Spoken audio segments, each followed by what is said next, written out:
예수께서 거기를 떠나사 고향으로 가시니 제자들도 따르니라.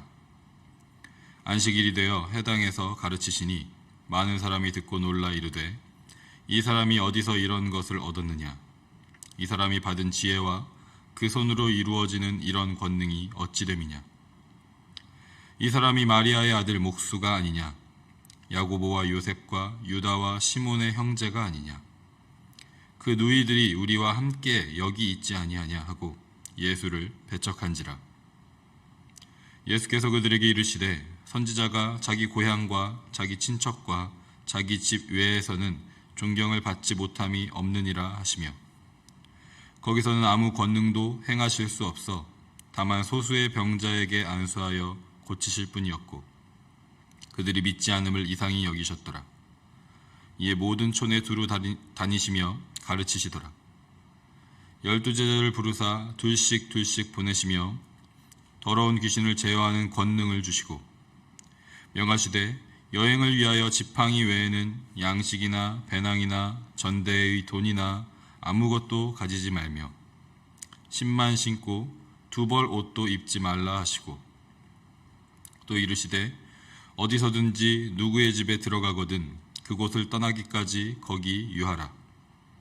어느 곳에서든지 너희를 영접하지 아니하고 너희 말을 듣지도 아니하거든 거기서 나갈 때에 발 아래 먼지를 떨어버려 그들에게 증거를 삼으라 하시니 지자들이 나가서 회개하라 전파하고 많은 귀신을 쫓아내며 많은 병자에게 기름을 발라 고치더라.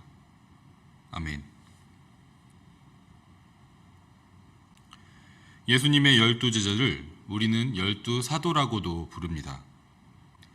우리가 잘 아는 것처럼 제자란 선생의 가르침을 배우는 사람입니다. 예수님께서 12명을 세우신 이유는 처음부터 분명했습니다. 마가복음 3장 14절과 15절에 이렇게 말씀합니다. 이에 12를 세우셨으니 이는 자기와 함께 있게 하시고 또 보내사 전도도 하며 귀신을 내쫓는 권능도 가지게 하려 하심이로라. 예수님은 12명을 부르셔서 제자 삼으셨습니다. 그리고 말씀을 통해서 하나님 나라의 복음을 가르치셨습니다. 때로는 사람들에게 가르치신 내용을 제자들에게는 더 깊이 풀어서 가르쳐 주셨습니다. 또한 예수님은 말뿐만 아니라 행동으로 예수님의 사역으로 제자들을 가르치셨습니다. 12명은 예수님의 가르침을 가장 가까이에서 함께 있으면서 배웠고 말 그대로 그들은 예수님의 제자들이었습니다. 그런데 예수님께서 그들을 부르신 이유는 예수님과 그저 평생 함께 있게 하시기 위해서만은 아니었습니다. 가르침을 배우는 것에만 머무르게 하기 위해서가 아니었다는 것입니다. 앞서 읽은 마가복음 3장 말씀에서 또 보내사라고 기록하고 있습니다. 예수님과 함께 있으면서 그 가르침을 배웠다면 이제 예수님은 그들을 보내실 차례입니다. 그리고 오늘 본문 말씀 6장 7절에서 예수님은 드디어 12제자를 보내십니다. 사도라는 말은 영어로 어포슬이고 이 단어는 그리스어 아포스텔로스에서 온 말인데 그 뜻이 바로 보내다라는 뜻입니다. 그래서 사도라는 말의 원어적 의미는 보냄을 받은 자가 됩니다. 그런데 이 말에는 단순히 보냄을 받았다는 문자적인 의미 이상의 깊은 의미가 있다는 것에 주목할 필요가 있습니다. 보내다, 아포스텔로스라는 말에는 보내는 사람을 대표한다라는 뜻이 내재되어 있습니다. 따라서 12제자가 12사도로서 보냄을 받았다는 것은 그들을 보내신 예수님을 대표한다라는 뜻입니다. 12사도가 예수님을 대표하는 존재가 되었다는 것을 우리는 오늘 본문에서 한 단어를 통해 확신하게 됩니다. 그 단어는 권능입니다. 본문 2절에는 예수님의 권능에 대해서 말씀하고 있고 7절에서는 예수님께서 사도들에게 주신 권능에 대해서 말씀하고 있습니다. 먼저 예수님의 권능은 좀 더 쉽게 표현하면 힘, 능력입니다. 이 단어와 같은 단어가 쓰인 성경 구절 중에서 우리에게 가장 익숙한 구절 중에 하나가 바로 로마서 1장 16절 말씀입니다. 내가 복음을 부끄러워하지 아니하노니 이 복음은 모든 믿는 자에게 구원을 주시는 하나님의 능력이 됨이라. 예수님의 권능은 하나님의 능력과 같습니다. 그런데 그 권능과 능력은 바로 복음이라는 것입니다. 모든 믿는 자에게 구원을 주시는, 죄와 사망에서 영원한 생명으로 옮기는, 삶을 완전히 변화시키는 능력이 바로 예수님의 권능, 하나님의 능력, 복음의 힘이라는 것입니다. 예수님은 자신의 이 권능을 12사도들에게 주신 것입니다. 오늘 본문에서는 예수님의 권능과 12사도들에게 주신 권능이 같은 말로 번역이 되었습니다. 하지만 사실 예수님께서 12사도들에게 주신 것은 권리입니다. 복음, 하나님의 능력, 예수님의 권능은 오직 성부, 성자, 성령 하나님이 가지고 계신 것입니다. 그런데 예수님께서 12사도들이 예수님을 대표하게 하시기 위해서 그 권능을 사용할 수 있는 권리를 주신 것입니다. 12사도들이 지금 가지고 있는 권능은 그들 자신의 것이 아니라는 것입니다. 그들은 예수님의 권능을 사용할 권리를 받은 것일 뿐입니다. 그래서 예수님께서 권능으로 하신 일과 12사도들이 보냄을 받은 후에 한 일이 같습니다. 예수님께서 권능으로 회당에서 가르치시고 전도하신 것처럼 사도들도 회개하라 외치면서 하나님 나라의 복음을 전했습니다. 예수님께서 권능으로 귀신을 내쫓으시고 병자를 고쳐주신 것처럼 사도들도 귀신을 쫓아내고 사람들의 병을 고쳤습니다. 이처럼 예수님께서는 저와 여러분도 제자로 부르셔서 가르치시고 사도로 보내셔서 예수님을 대표하게 하십니다. 예수님의 권능을 사용할 수 있는 권리를 주셔서 회개하라 하나님의 나라가 가까이 있다 라고 전파하게 하시고 그 증거로 사탄의 권세를 물리치고 영적으로 육적으로 상한 영혼들을 치유하게 하십니다. 그런데 우리에게 주신 이 예수님의 권능이 온전히 역사하지 못하게 하는 장애물이 두 가지가 있다는 것을 예수님께서 오늘 본문을 통해서 우리에게 말씀해 주십니다. 첫 번째는 우리의 지식과 판단입니다. 오늘 본문은 예수님께서 고향에 있는 회당에서 가르치시는 장면으로 시작하고 있습니다. 여느 때처럼 예수님의 지혜 있는 가르침에 많은 사람들이 놀랐습니다.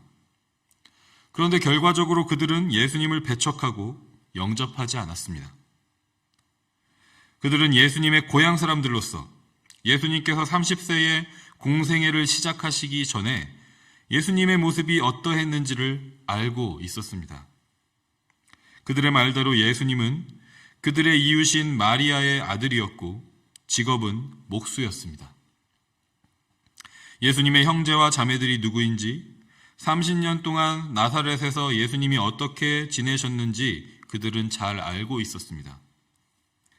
그들은 예수님에 대한 이 지식을 바탕으로 예수님을 판단한 것입니다. 지금 예수님께서 지혜의 말씀으로 가르치시고 권능으로 귀신을 내쫓고 병을 고치셔도 그들의 선입견은 무너지지 않았습니다. 그들은 자신들이 예수님에 대해서 잘 안다고 생각하면서 그 지식으로 예수님을 판단했고 예수님을 배척한 것입니다. 그 결과 5절에서 거기서는 아무 권능도 행할 수 없어 라고 기록하고 있습니다. 이 말은 예수님의 권능이 약하다는 뜻일까요? 그렇지 않습니다. 예수님의 권능, 하나님의 능력으로 돌들도 아브라함의 자손이 되게 할 수 있다고 하신 말씀을 우리는 기억합니다. 여기서 예수님께서 권능을 행할 수 없었다는 말은 그들이 지식과 판단에 가로막혀서 예수님을 배척하고 믿지 않았음을 강조하고 있는 것입니다. 그래서 그곳에서는 일부 소수의 믿는 사람들을 고쳐주시는 권능만 행하실 수밖에 없었습니다. 앞서 읽었던 로마서 1장 16절에도 모든 믿는 자에게 구원을 주시는 하나님의 능력이라고 말씀하셨던 것처럼 예수님을 배척하고 영접하지 않는다면, 즉 믿음이 없다면 구원의 역사는 없는 것입니다. 따라서 문제는 고집스러운 지식과 판단으로 인한 불신앙인 것입니다. 같은 맥락에서 예수님께서는 12사도를 보내실 때도 11절 말씀에서처럼 사도들을 영접하지 않고 사도들의 말을 듣지 않는 곳에서는 예수님께서 주신 권능을 행하지 말고 떠나라고 말씀하십니다. 두 번째로, 예수님의 권능을 행하는 것에 장애물이 되는 것은 우리가 의지할 만한 조건과 환경입니다. 예수님은 12사도를 보내시면서 가져가지 말아야 할 것을 나열하고 계십니다. 먹을 양식도 가져가지 말고 짐을 넣을 배낭도 가져가지 말라고 하십니다. 여행에 필요한 돈도 가져가지 말고 신발 한 켤레만 신을 뿐 여분의 옷도 가져가지 말라고 하십니다. 그리고 어디에 도착했을 때는 유숙할 집을 제공하는 사람의 집에 들어가면 더 좋은 다른 집으로 옮기지 말고 처음 들어간 그 집에서 떠날 때까지 머무르라고 말씀하십니다. 예수님께서 사도들을 아주 강하게 훈련시키시는 것 같습니다. 참 혹독해 보이는 훈련 환경인 것 같습니다. 만약에 제가 12사도 중에 한 명이었다면 버틸 수 있었을까라는 생각이 들 정도로 힘들고 어려운 훈련 조건인 것 같이 보입니다. 그런데 말씀을 묵상하면서 제가 군대에서 받았었던 훈련이 떠올랐습니다. 장교로 인관을 하게 되면 부대에서 근무를 하기 전에 16주간의 특별훈련과 교육을 받게 됩니다. 그 16주 기간 중에 가장 힘든 시간이 2주간의 유격훈련입니다. 그 2주의 유격훈련 과정 중에서도 가장 힘든 훈련이 두 번째 주에 있는 도피 및 탈출이라는 훈련입니다. 훈련은 아주 간단합니다. 월요일에 출발해서 금요일까지 행군으로 100km 이상을 걸어서 지정된 장소에 도착하는 것입니다. 출발할 때 최소한의 장비와 먹을 것을 가지고 떠납니다. 오로지 지도와 나침반만을 의지해서 4일 밤낮을 지정된 장소까지 걸어갑니다. 추위를 피해서 잠잘 곳을 준비하고 음식과 물이 떨어지면 그때서부터는 알아서 해결합니다. 무사히 지정된 장소에 도착해서 부여된 임무를 완수하기 위해서는 배웠던 대로 하는 것 뿐입니다. 제한된 자원 속에서 의지할 것은 다른 것이 없습니다. 극한의 상황에서 살아남기 위해서 배웠던 생존법을 배운 그대로 하는 것뿐입니다. 군대를 지휘할 리더 한 명을 훈련시킬 때도 배운 것을 의지하는 것이 얼마나 중요한지를 이렇게 경험하게 하는 것이죠. 더 나은 조건과 환경이라면 결과도 더 효과적이고 효율적이고 좋을 것이라는 것이 우리의 생각입니다. 그런데 문제는 그 환경에서는 정작 가장 중요한 것을 의지하지 않는다는 것입니다. 예수님께서 사도들을 보내시면서 여러 가지 생존의 필수적인 것들까지도 가져가지 말라고 제한하신 이유는 그들이 철저하게 예수님의 권능만을 의지하게 하시기 위해서였습니다. 눈에 보이는 더 나은 조건과 환경이 뒷받침되지 않아도 그것들과는 비교도 할 수 없는 놀라운 권능이 그들에게 있다는 것을 경험해야 했기 때문입니다. 그러한 조건들이 없을 때만 비로소 진가를 확인할 수 있는 예수님의 권능을 맛보아야 진정한 예수님의 사도가 되는 것이기 때문입니다. 예수님께서는 저와 여러분도 예수님의 제자로 부르셨고 또한 예수님의 사도로 보내셨습니다. 예수님의 가르침과 예수님의 치유의 역사를 대신 행하도록 예수님의 권능을 우리에게 주셨습니다. 그런데 그 권능의 놀라운 역사를 가로막고 있는 우리의 모습은 아닌지 돌아보기를 원합니다. 우리의 지식과 판단과 경험으로 이미 예수님에 대해서 잘 알고 있다고 착각하면서 예수님께서 밝히 드러내시는 진짜 예수님을 배척하고 있지는 않은지, 더 좋은 조건과 환경을 붙잡으면서 효과적이고 효율적인 전략과 계획을 의지하면서 정작 절대로 놓쳐서는 안 되는 예수님의 권능, 하나님의 능력, 복음을 놓치고 있지는 않은지. 예수님은 우리에게 예수님의 권능을 친히 주셨습니다. 우리는 예수님의 권능을 받은 사람들인 것입니다. 우리의 하찮은 지식과 경험, 언젠가는 없어질 것이 뻔한 더 나은 환경과 조건들과는 감히 비교도 할 수 없는 예수님의 권능을 사용하도록 우리를 제자로 부르셨고 또 사도로 보내셨습니다. 이 아침에 함께 기도할 때 우리에게 주신 예수님의 권능의 역사를 가로막는 우리 안에 있는 장애물들이 무엇인지 돌아보면서 그 장애물들이 허물어지기를 소망합니다. 그래서 온전히 예수님의 권능이 우리를 통해서 역사하는 우리 공동체와 가정과 개인의 삶이 되기를 주님의 이름으로 간절히 소망하고 축복합니다.